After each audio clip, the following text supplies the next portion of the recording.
Get our little, there you go.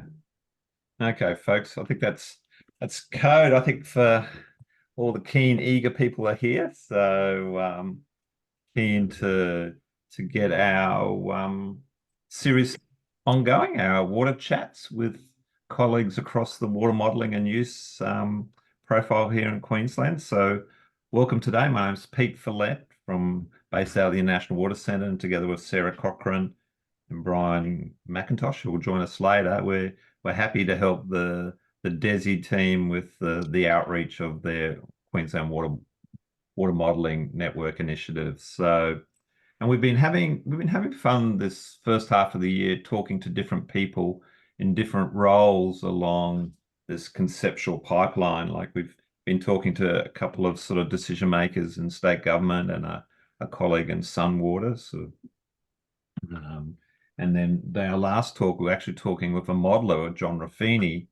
But what we do know within the sequence of developing models and understanding systems, the roles of research are critical and to inform with new insights and information. And today, our guest Lucy Redding is is representing the role of research. So, like it's no minor feat, Lucy, but I think it is an interesting role that you do, and I think so.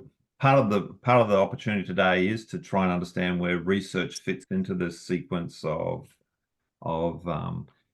shared sort of knowledge and information up and down the sort of process.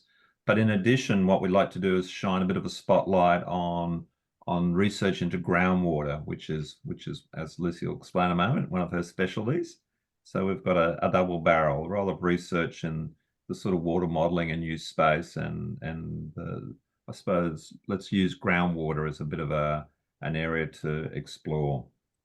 Yep. So Lucy, thanks very much for joining us here today. And Lucy and I have had a bit of a talk already about some interesting aspects to talk about. But one of the things I know that I asked previously, like, what got you interested in groundwater? And I think it's partly to do how you maybe started in your career. Yeah. Okay. Yep. Thanks. So when I was an undergrad here at QUT doing my science degree, I was doing a chemistry major, and I thought I'd just end up working in a lab. But at the end of my degree, I studied hydrogeology as part of my environmental science, and just got really interested in that. I hadn't heard about groundwater before. I didn't really know much about it, and then just realized there was so much more to learn. So I ended up going on and doing an honours project focused on groundwater at Bribie Island.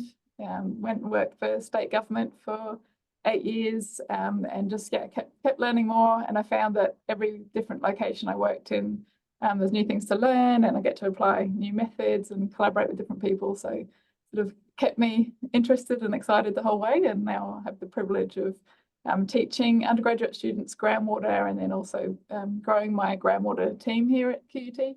Yeah. And continuing collaborations with state government and local government. So that early role that you had at the state government, it was where were the different places you were working? What were the groundwater systems then in question? And was Yeah, that part of the role had a bit of a statewide focus. So my old boss, Bruce Pearce, he looked after the drilling rig going around the state. And he wanted to look at trends in groundwater levels and groundwater quality across the whole state. So I spent a bit of time going through all the data and making some reports about what's happening across the state. And then we also had some really focused studies. So we did some work in the Fitzroy catchment and in the Burdekin catchment. So starting off with the Baliendo Sutter and then moving into the lower Burdekin. So we had some focused projects there where we were bringing together soil scientists and groundwater modelers and water chemistry, and trying to address issues related to salinity mapping and risk assessments. Yeah, so that was my focus initially, and then I started to move more into the water assessment space in terms of the modelling to inform water resource plans. And then at the end of my time in government, that's when coal seam gas was booming, and they needed some groundwater input into how to regulate the impacts of coal seam gas on groundwater. So my final role in the Queensland government was regulation of coal seam gas impacts and coming up with guidelines for that. That like it's an interesting trajectory, isn't it? Like it's sort of because yeah, the salinity focus was a big that like this that was sort of like in the 90s and the early noughties, I think that Yeah, that went for a while. Yeah, like it was a big federal campaign right across Australia and it was seen to be important yeah, across all the different states. So a lot of different people were being mobilized to try mhm, and understand. yeah, It makes a lot of sense that groundwater systems were then part of that query. Like that's interesting because I think there's a bit of a sense amongst many people that groundwater is a bit of an overlooked yeah, and in some cases maybe just poorly understood. And I like it when you talk about groundwater, Lucy, what do you try to get people to appreciate what's been talked about? Like I don't want to get into technical no, definitions, but if you were to describe groundwater to someone who's got, a bit of a professional perspective, like what yeah. would you be describing to them? Yeah. So groundwater is the water stored underground, but in terms of definitions, we look at the water that's a bit deeper, so not really the soil zone. We're looking at the locations where all of the pore spaces and cracks are filled with water, and Right. that's the aquifers that we study. Yeah. And that comes all the way up to the top of the water table. So when someone's drilling for water, they're trying to find water supplies, they've got to drill down through that water table to access the water underneath. So Yeah. that's what we study. Yeah, I think it is definitely overlooked. It actually makes up about 30% of Australia's water supplies, but still a lot of people don't really think about groundwater when they're thinking about water supplies. I think it's really a fantastic natural water storage because that water is protected from evaporation. If it's deep enough, it's also protected from contamination. And as well as being a great water supply, it also helps to support a lot of ecological communities. So there's so many ecosystems strongly dependent on groundwater, whether it's groundwater discharging to creeks and springs or deep-rooted trees directly accessing that groundwater or ecosystems that are within the aquifers. So there's sort of so many reasons that groundwater is important, but yeah, many times people don't really think about groundwater or how to look after it or better understand it. Which is sort of, yeah, and it's an interesting Australian peculiarity because I know it doesn't take much to go further north, internationally, where issues with groundwater, like all through Southeast Asia and heavily populated parts of the world, like the extraction of groundwater is part of everyday, use by many people, Yeah, but it's at such a level that the impact, like this is part of the Jakarta story of yeah, sinking city, and all of those delta cities seem to be having huge risks with collapsing ground or emptying groundwater systems. yeah. So I guess it all depends where you live as well, because some communities in Australia are wholly reliant on groundwater, so they'd have a much better understanding. But if it's something we're not sort of exposed to regularly, then we don't really think about it as much. so whereabouts is that, Lucy? Just out of curiosity. So I guess anywhere that's a bit more remote, so yeah, more of the arid areas that have, yeah, not enough surface water, and not reliable enough rainfall. Yeah. okay. Lucy, one of the things that you described, which is sort of, I think, the role of research in trying to understand the systems and some of the questions that we'll come to in terms of some of the answers and questions you're posing. The thing that struck me in our previous conversations was one of the important steps for you in doing this work, and you've described it already, was just looking at a lot of sort of, monitoring data and existing information. Like this is I suppose, a topic or system that's still lending itself to just being characterized. Yeah, definitely. So the two main areas I've been working since I've been at QT are the Great Barrier Reef catchments, looking at contaminant transport to the reef via groundwater, and then more recently Gold Coast hinterland. In the Yeah. Gold Coast hinterland, when we started working there, we started with Tamborine Mountain and we're now working at Springbrook. There's really no existing groundwater monitoring in those locations. So we really had to start from scratch. So really digging down, seeing what previous information was available, sitting down with drillers and finding out what information they had about the groundwater, and then just making connections in the communities to figure out who we could work with and what insights we could get. And then in both locations, we've had to set up monitoring networks by collaborating with those community members who own bores. And that's really been working quite well. There's enough community members who are really interested in understanding better the trends in those groundwater resources, and were allowing us to come and monitor their bores. So we've been setting up monitoring so we can continuously track changes in groundwater levels at Tambourine Mountain and Springbrook, and then trying to couple that with some surface water monitoring close to the bores, so we can look at the interactions between the groundwater and surface water. So that was really where we started. But during that process, we realized that the water quality and the water chemistry was also of interest to the community members. So we started broadening out our research and doing more monitoring on that side as well, to look at how the water quality is changing over time, and then really let our community collaborators know if there's any issues that we're observing with the water quality, because a lot of people are drinking that water with little or minimal treatment. Yeah. Yeah, like I wasn't recently.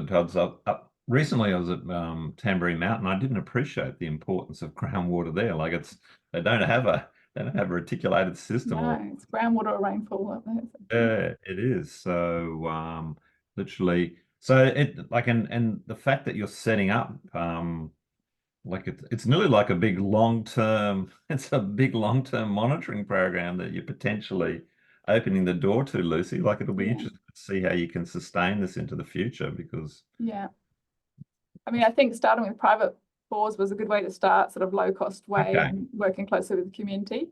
But longer term, you know, there'd need to be more investment in more permanent monitoring with dedicated monitoring bores, and ideally remotely sense data, and yes, loggers that we can get the data from remotely, just to keep a better track on it. But it was a great way to get started. And for Tambourine Mountain, we've had 6 years of monitoring there now.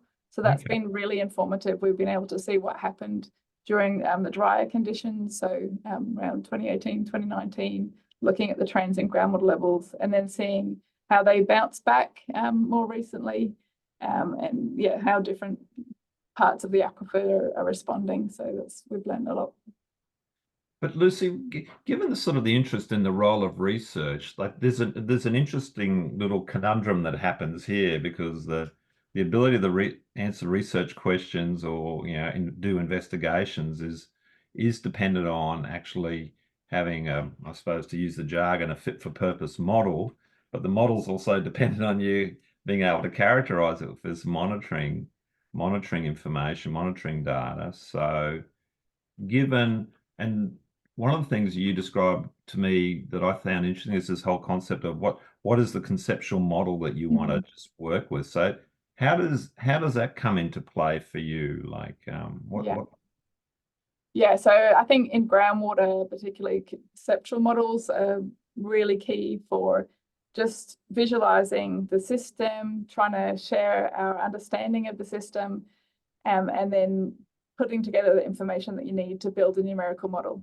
So I've been very hesitant to jump straight into the numerical modelling in the areas in the Gold Coast hinterland. There really wasn't enough data there to start with, but I'm confident that we've built together the information needed through conceptual models and through a lot of analysis of trends and water balance calculations, that we could start to move towards a more of a numerical modelling approach in these areas now. But yeah, I've had other projects where people are keen to jump straight into the modelling, and that makes me a bit nervous. I think it would be very much hypothetical if you jump into the numerical modelling too early without having the understanding of the system, because that understanding of the system will really drive all of your assumptions that you need to build into that model. So you really wouldn't be able to trust the model without having a system understanding first. Because where are we at with the maturity of some of our groundwater models here in Queensland? Or I suppose there's models that have been developed in other parts of the world, but are there some principles that are sort of universal, or are there some things that are in our sort of subtropical Australian environment are different? Yeah. I mean, I guess there's methods that are very well established in the modelling community, and there's some methods that are used globally. A lot of people use the same sort of modelling code. Most people use ModFlow, and so there's a lot of similarities in approaches. But with these groundwater models, you end up having to always develop a new model in a new location, and there'll be a lot of differences depending on the location. You might have some specific challenges to that location related to the geology. So one of the problems we're having at Springbrook is it's a fractured rock environment, and that's really challenging to model. So if you tried to use an approach from an alluvial environment and apply it to a fractured rock environment, it wouldn't work very well. So it really needs to be tailored to that location. But there's a really great groundwater modelling community, and there's a lot of sharing within that community about management modelling practices, Uncertainty analysis is a really big topic in the groundwater modelling community, particularly because of all the uncertainty we have in our data inputs and even in our conceptual models. So ideally, you develop several conceptual models to really represent your understanding, and then model within your numerical models those different conceptual models. Okay, so that's an interesting application. So in a way, maybe the utility of the models is more based on the strength of what you're trying to explore through your conceptual models in a way. Yeah, I think so. Yeah. And no, that's interesting because if we look at like what you described early on about a focus on salinity, a focus on water assessment plans, and on coal seam gas, like they're different. I suppose they're different sort of settings, I suppose, where groundwater fits in. But what are some of the key questions that research have been able to then establish over time in terms of, I suppose, impacts or operation? Like what do you have a sense of confidence that the models are able to do? That's a tricky question. Yeah, like because you talked about, I think previously we talked about, there's sort of the volumetric, there's sort of contamination. Oh yeah. Yeah, I mean, I guess characteristics. in terms of research, like it's probably really broad, the different research topics that have informed groundwater modelling, and there's research in really niche aspects of modelling. I mean, personally, I've found that the research that we've done setting up monitoring networks and getting a better understanding of those particular locations has been able to help inform water assessment and water policy and give guidance about how that system could be modelled. But definitely there's a whole range of modelling applications for groundwater models. For example, the coal seam gas modelling for the Office of Groundwater Impact Assessment. And I think that's a really great example of the advancements in groundwater modelling that Queensland can be proud of. Yeah. We help organise a lot of technical presentations for the International Association of Hydrogeologists, and often get the modellers and the geologists from that group to come and talk about their new methods and advancements that they made. So that sort of information is shared fairly freely within that community. But yeah, some of the other applications would be more on the water quality side. So looking at contaminant transport, normally starting off with a water flow model and then building the chemistry in later. So the water flow is always your starting point. Okay. On a local scale, there's lots of modelling of contaminant transport, including PFAS. That's a sort of big area at the moment, PFAS modelling. Yeah. And I suppose we've got the topical one on the Artesian Basin at the moment with the CO2 injection from one of the proposed so that's from one of the power plants, I suppose, isn't it? From as a way to, I suppose, gasification releases, but just like I know it's topical, and but I suppose as a sort of an important question to answer, where do you think that, like, one of the government teams, I suspect, is involved in looking at the different analysis here? Like, is that been something that's really tested the use of some of the models at the moment, do you think?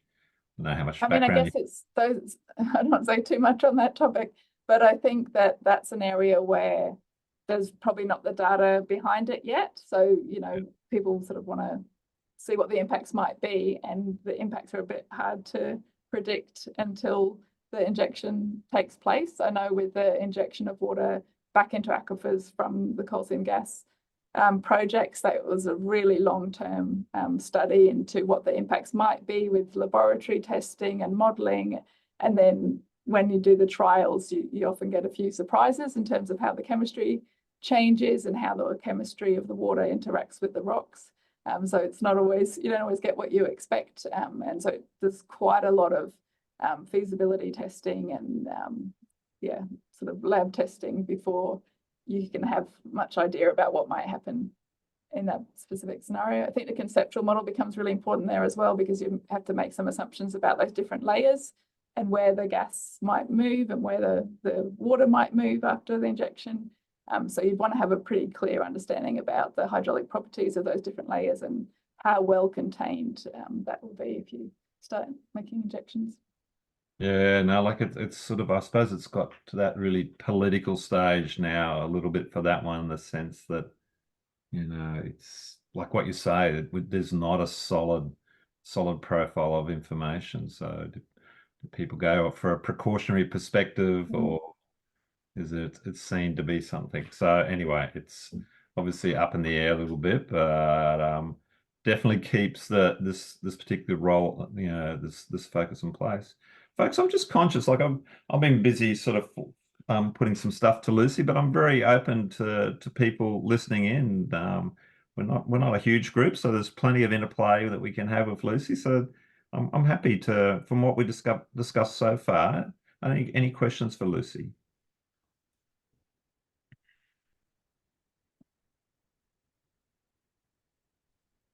Another, yeah.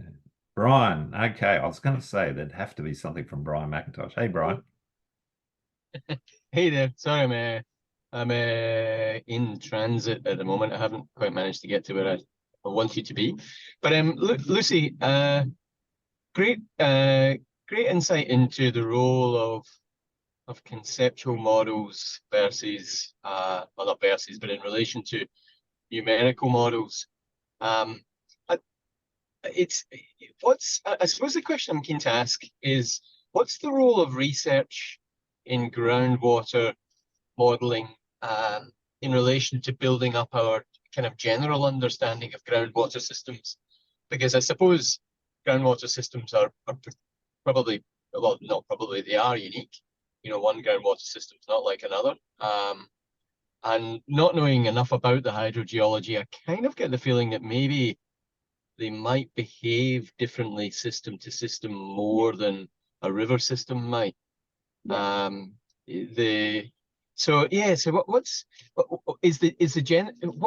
do you generalize? How do you generalize, or is it just a sequence of kind of case study specific models? Yeah. Okay. And yeah, in terms of the role of research, I think it's when you start working in a new area and work out what some of the complexities might be in that area. I think there's a really great role for research projects in starting to address some of those really complex aspects of a particular environment, because then you can have a longer term study really digging deep into that versus some of the more routine monitoring and modelling requirements in areas where there's a bit more of an established data set. So there's plenty of catchments throughout Queensland that have existing groundwater models that have been revised several times and lots of monitoring data available. So that would be a bit more straightforward. But yeah, locations where we haven't got much information, or we're recognizing it's a really complex system, like these fractured rock environments at Springbrook, I think those are locations there's a particular need for some longer term research projects to complement the monitoring. But Lucy, actually, it's an interesting question, because does it help to, are there some generalizations that can be developed based on the surrounding geology, like you talk about fractured rock versus alluvium versus maybe big sandy systems or so? Like does that help? And obviously, I mean, it does help, and I guess that's what you do if you haven't got any local data, is you'll look at what's nearby. So I know for Springbrook, we've had to look at Tamborine and think what information might be transferable and where there might be some differences. Notice Sarah's question popping up. Yeah, no, that's a good question, Sarah. Like it's one we hear quite a bit, isn't it? Yeah, Lucy, do you have anything to share about that? I mean, it's not being integrated well enough for sure. It's sort of been talked about for a very long time, and there's definitely models that can better integrate, but we still seem to have groundwater people sitting separate from surface water people, and then occasionally talking and seeing how their modelling matches up.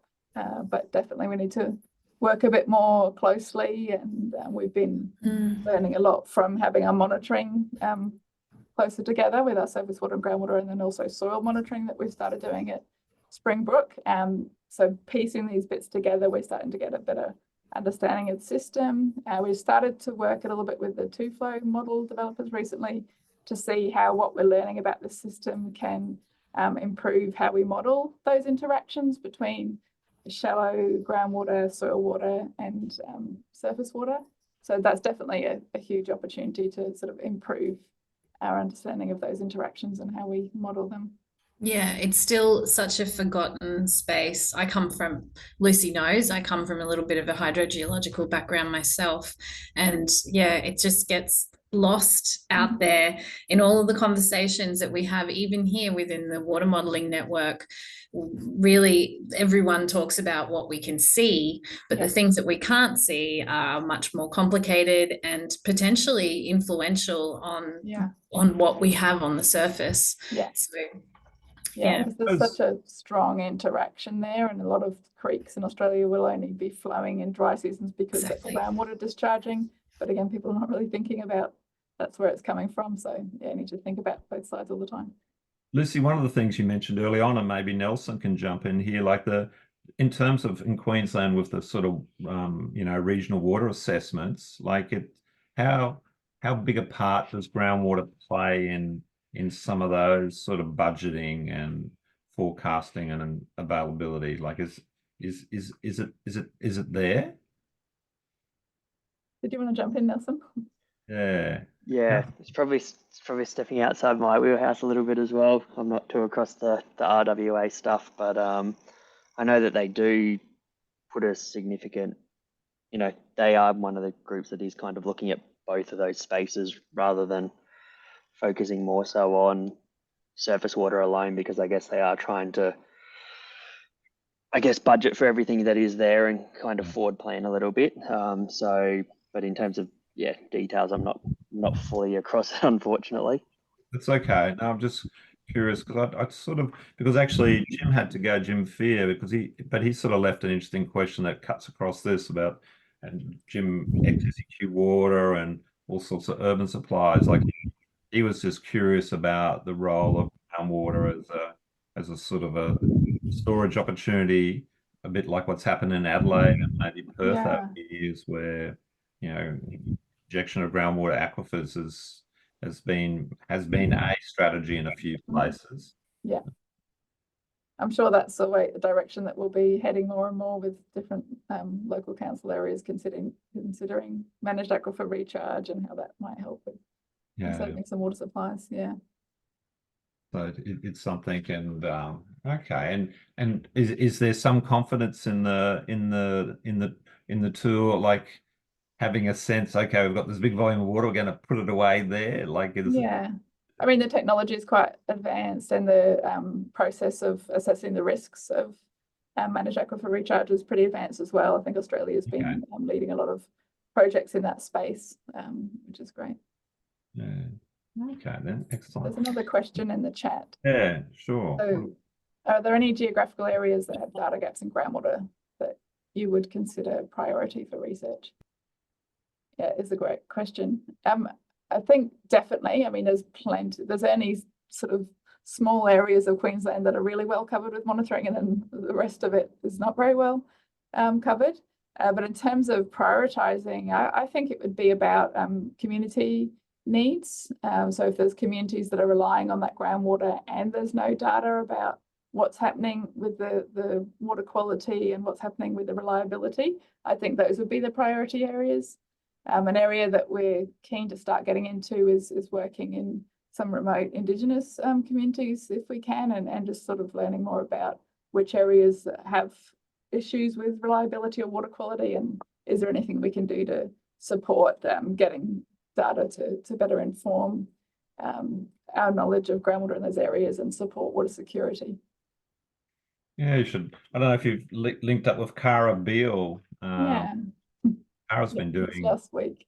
Okay, oh good, because she's definitely got this focus on some of those remote Indigenous Yeah. systems. So I think that's a super important area. And then I've been learning a lot about groundwater over the years, but the last couple of years I've had opportunity to connect with some Indigenous elders. And yeah, I just feel like I'm learning so much all over again, like really rich knowledge and really understanding about that close connection with water sources and how important those water sources are to communities. So yeah, I think that's such an important area and somewhere I hope to keep spending some time, keep working. no, that's good, Lucy, because I suppose it's again like the concept of people who monitor are also linked to people who have the stories about of these systems. So yeah. Brian, another supplementary question. Yeah, sure. So look, again, terrific to hear about the way in which modeling is being approached from initially a conceptual basis. Models are generally only as good as the assumptions which are made, and then the data that goes into to either calibrate them or validate them. So my question really is about data monitoring. Maybe actually, it'd be good to hear your sense of the cost of adequately field monitoring a groundwater system, what that sort of looks like in terms of effort or dollar terms. And then maybe a comment or a reflection on the use of cheaper, perhaps remotely sensed data sources. I'm conscious of work with a colleague at Griffith University who has been using gravity and the GRACE satellite to provide I don't think it's a parameterization of a groundwater model. It's more of a bulk resource assessment, but it'd be terrific to hear your views on alternative, cheaper sources, but still reliable sources of monitoring. Yeah. So I guess in terms of costs, it's been really great that we've been able to get lots of students involved in these projects. So they've all got really great field experience, but it means we've been able to do a lot without having a lot of money. So yeah, sort of we'll get out there and help out and sort of make it happen and work with the community. So we've done a lot for fairly low cost so far, which has been great. It's interesting you mentioned GRACE because we just I've got a PhD student finished a little while ago, Lisa. She did her PhD at Tamborine Mountain. And she looked at GRACE data recently alongside her water monitoring data. So we've been able to make some comparisons in what the GRACE estimates of water storage were versus our monitored groundwater levels. And we found there wasn't a really great match in the timing yeah, so there was different lags that we were observing in our monitoring compared to the GRACE data. One of the main reasons that there's most likely that poor match is the scale of the monitoring. So the GRACE monitoring really works well on a really large scale. So that's been found in the States, I think California and a few other places. On a really large scale, you can get some similar trends in what's happening with the water storage. But somewhere like Tamborine Mountain, the grid size for GRACE monitoring is so much bigger than Tamborine Mountain that all the areas around it would be quite different in their water level trends. So I think that helps support that we really do need to continue doing the field monitoring rather than relying on the GRACE data, particularly at those more local scales. Maybe the context then of where GRACE works well and where you just have to go very cautionary, like yeah. No, hey, look, there's an interesting comment from Nigel in the chat there. Like his past role in one of the water assessments did try and look at groundwater, but yeah, Nigel, interesting observation or an interesting comment you meant. Like it was plenty of gaps and hard to know to go next. So anything more you like to say? Oh, I thought I more or less covered it, but when we did try to investigate, and this is for Southern Darling Downs region. Okay. Like there had been a fair bit of investigation to the GAB, but of course that's quite a highly utilised resource already. But when we were trying to look at what are the other opportunities in groundwater, there was pretty much a dearth of information on anything else, any of the other aquifers or any of the other potential opportunities. And so when we tried to recommending further investigations, there wasn't any basis on which to recommend those further investigations even. So it was sort of, well, we just can't progress anything in this space, unfortunately. We just don't know enough about it. It was, yeah, one of those sort of, it's a bit of a shame that we don't even have the even most basic information on some of these things to be able to even say, well, there may be an opportunity here. We couldn't even do that. So it just sort of goes to show that it is useful to be doing research into all sorts of areas, or just trying to do some general understanding of these sort of areas, just so you have a starting base when these sort of other programs come around that you can work from. Yeah. Yeah, it is challenging because there was obviously a lot of reactive work. Like when was it?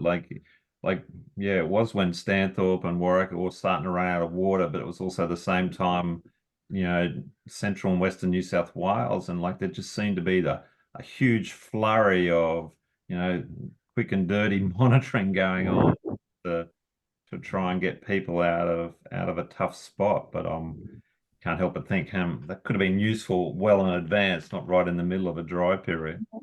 That's a bit of an issue with the monitoring as well. Like we feel like that for Tamborine Mountain, that we got things set up and the monitoring's been going well, and we're in a wet period. But if we go, everything's fine, and we stop, and then we go back into a dry period, then we don't have data to see what's happening. Yeah, that so continuity. The other question about the length of monitoring from Nelson. And Nelson's probably fully aware about the issues we have with that for Springbrook. So we've had 3 years of monitoring there so far, and it's been all in really wet conditions. We were interested to see, to look at the groundwater dependent ecosystems through Laura's PhD project and look at the level of dependency for those deep-rooted trees. But with those really wet conditions, we never saw the trees under any stress. So then the length of monitoring becomes really critical. We really need to keep monitoring into the drier conditions to see what happens. Otherwise, all of our predictions and all of our assessment is based on what happens in wet conditions. Obviously it's not going to stay like that. Sarah. Yes.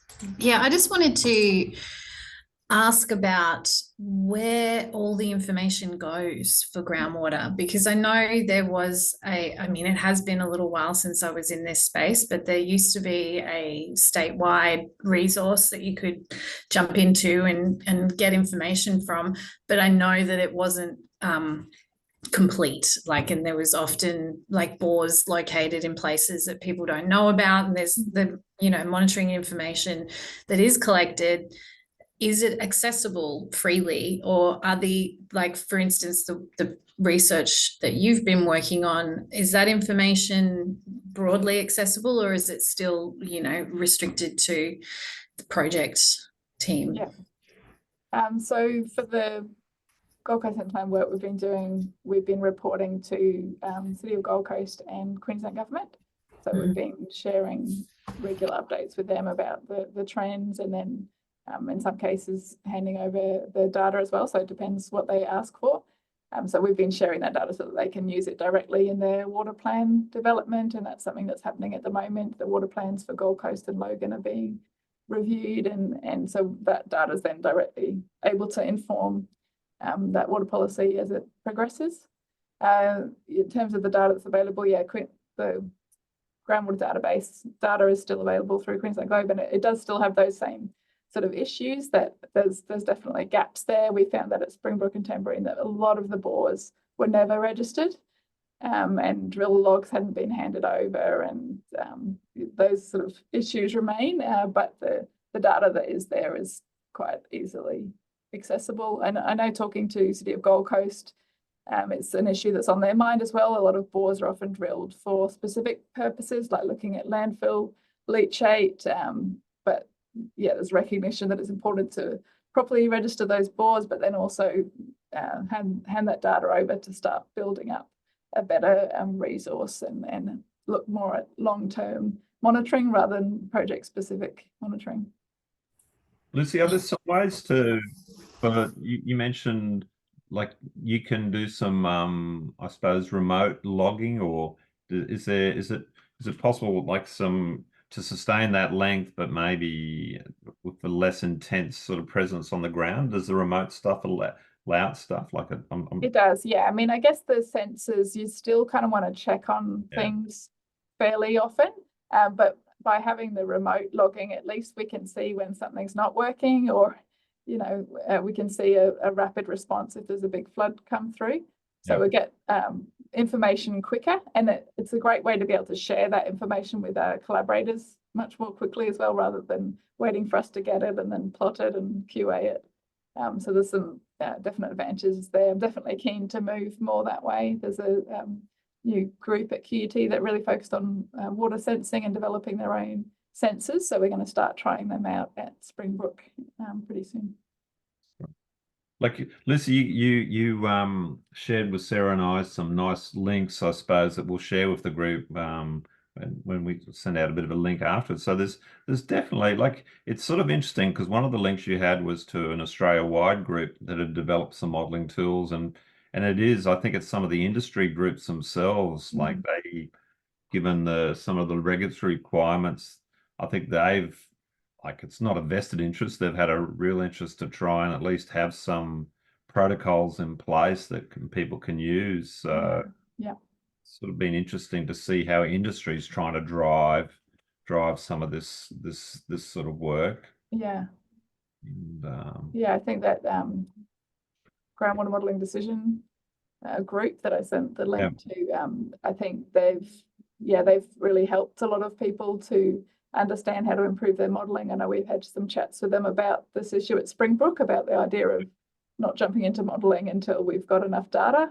And they were able to give really good feedback about what sort of level of modelling is appropriate and what data we need, and then really thinking about those modelling objectives and what decisions are going to be made based on the model outputs. So I think that's really useful. They actually offer training to people and sort of tutorials, and so there's some really great networks and resources around to help out in that space. Because I suppose just as we sort of start to wind down, one of the things we wanted to talk about were the people who are involved in this. And like, I suppose one of the interesting things is, you have an exposure, or you have that exposure of that undergraduates coming through. Like, is something around groundwater now becoming a part of people's broader education who work in the water space a bit, or can you actually do an undergraduate degree in groundwater? I don't know. I suspect. I mean, it's Flinders University, those are the main ones that are focusing on groundwater. It's not really the whole undergraduate degree, but they offer quite a few different sort of levels of training for groundwater. At QUT, and I think it's similar to the other universities, it's more like one unit or so in groundwater. I teach hydrology and water quality to the first year students, and I talk a little bit about groundwater, but then one whole unit at the end of the degree. And then really to get a bit more specialised, it involves a bit of further study, so with honours or masters or PhD. Emma shared a question, Emma Lee Harper shared a question, Lucy, that might be interesting to look at around sort of, I suppose, influence of climate change on groundwater. Where are we up to for that as a sort of a question of inquiry? Yeah, I mean, that's a really important topic, and I guess that topic highlights why we do need to have numerical models, where we can't just rely on monitoring. There's been some really great studies in Western Australia recently showing some of the time lags, how long it takes groundwater systems to respond to changing climate. So anywhere where we've got really long monitoring records, we can start to see the impacts of changing climate on groundwater. So that's really useful. It's still not really that clear cut. So with how much rain we get will influence how much water can get through to the water table. But if you have a really long dry period, we're seeing really big time lags before the groundwater starts to respond. So it's not always predictable, but there's it's definitely an area that's growing a lot. And yeah, as I say, in locations where there's enough monitoring, then there's definitely models in place to explore the impacts of climate change. Okay, great to see. Lovely. Folks, any other queries? I'm happy to just take them, you know, from the floor as we go along. But just, I suppose that like QUT has had a bit of a lead role with Les over the years. You would have seen at QUT, there's been quite a bit of different people involved in groundwater. You know, I'm trying to think of the colleague who was there. Cox, my predecessor. Yeah. He was my teacher too. Yeah. Mal Cox you're talking about, yes. Yeah. Yeah. I mean, yeah, Lucy's built a great team up at QUT, and so, you know, I think the beauty of it is it's multidisciplinary. And so, you know, it involves, you know, engineers as well as environmental scientists, and you know, in today's age, you know, community engagement and stuff is important as well. And so the work that Lucy's done up at Tambourine involved the community quite a lot, and sort of, you know, we as engineers have a bad reputation of not being good communicators, but we're trying to teach our engineers to be better communicators, not just be good technical people. I think working with social scientists and other psychologists and stuff is valuable for all of us, and helps get that message out. Yeah. No, that's a good point, Les. I suppose it is that expanding role, and I think this is a challenge for groundwater, for something that's out of sight, out of mind, but it's there to do. Can I ask another question? How do we make groundwater more sexy? Because we do need more people kind of coming through this. And I guess, you know, everywhere I'm turning at the moment, we're always looking at what connects us all, and it is water. Yeah. And so groundwater, you know, it's a space that really we need more more people. Yeah. Got any I don't know how to ideas? make it sexy, but I think that a bit more exposure really helps. So I'm doing some school workshops next week. I think that's you sort of start from that age, but I'm aware that the primary school students have a better understanding of groundwater than what I did at the end of high school. So it's sort of becoming better understood. I know that with my undergrad students, when I get to take them to places like Springbrook, they really get to experience that connection. So we have Indigenous rangers come and talk to the students first, and the students get hands-on experience and get to see the water that's seeping out of the ground. So they sort of, better understand what's involved, but really see the importance of it. And that tends to drive engagement. And some of those students will go on to do some further study, or maybe many years later come back and sort of re-engage with groundwater or work with someone on the groundwater team. Yeah, I know SEQ Water were doing a lot of stuff with school students in the aim to improve water literacy in their parents. Yeah.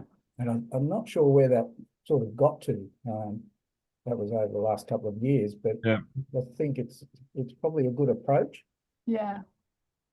Oh, look, it's an ongoing issue. Like, I suppose it's that balance between how do you have a breadth of appreciation of issues as well as a depth of a specialization, and so there's something in a mix there. Like, I think at least there seems to be a lot more broader awareness of the issue, and I think that the gap is in how do we get a cohort to be specialized in this as well, so to bring the two together. Okay, look, and folks, I'm just conscious of time. Like, I think we've definitely covered a breadth of issues, Lucy. Like, this has been great for you to sort of share your experience, and I think that the Tambourine Mountain Springbrook is a really interesting case study in your own right in terms of what you've established, and the role of all the different students to explore different aspects of the question. So it's, for me, going back to the original, you know, it's the role of research in sort of piecing together the jigsaw of one, how good the models may or may not be, and then let alone the utility. But I can really see that that commitment, and I think I think that's the other thing that's sort of often linked to research. Like it's not just this little simple little experiment you might do over 6 months and you tick the box and you go, yeah, okay, we know about that. I think you're actually flagging one where this is and with each student you've been able to maybe broaden the breadth, learn that other issue of how you can sustain the monitoring one. But you've obviously made a good case. So I think, who knows, QUT may be the custodians for Springbrook and Mount Tamborine into the future in terms of that sort of work. But thank you for that. Perhaps as a follow-up to this, Lucy, we could, and Pete and Brian, we can have a discussion about doing a field trip out to Tamborine or Springbrook and having a look at what you're talking about, having those experiential learnings through the QWMN. Yeah, sounds good. We did that for one of the groundwater conferences, so yeah. That's good. Yeah, cool. Well, I'll touch base with you about that. That sounds good. One of the other challenges on Tamborine is that there's water. They sell water to clean water in huge amounts. Yeah, Nestle and Coca-Cola, I think. Yeah. Same with Springbrook, right? They've got all those extractive, industries up there. And some of the contracts that they have with or the local authority gave them permission were a bit loose. Yeah. Would be the best way to state it. Yeah. And they're all personal, like private property extractors as well. Yeah. I have some friends that live up there that do this, so I know. Yeah, but I suppose this is sort of the great opportunity of how do you make these conceptual models then become a little bit more sort of community savvy, and how you get that shared understanding, like a good position to help with that. We're actually working with the QT's visualization team at the moment to develop something for Springbrook. So I think we'll have that ready in a couple of months, and we'll really use that as part of our community engagement. And yeah, I think that would be very helpful. Cool. I look forward to seeing that. Well, folks, I'm going to hit the stop button on our recording. But look, Lucy, thanks very much. Like we've had a nice broad ranging conversation. Appreciate.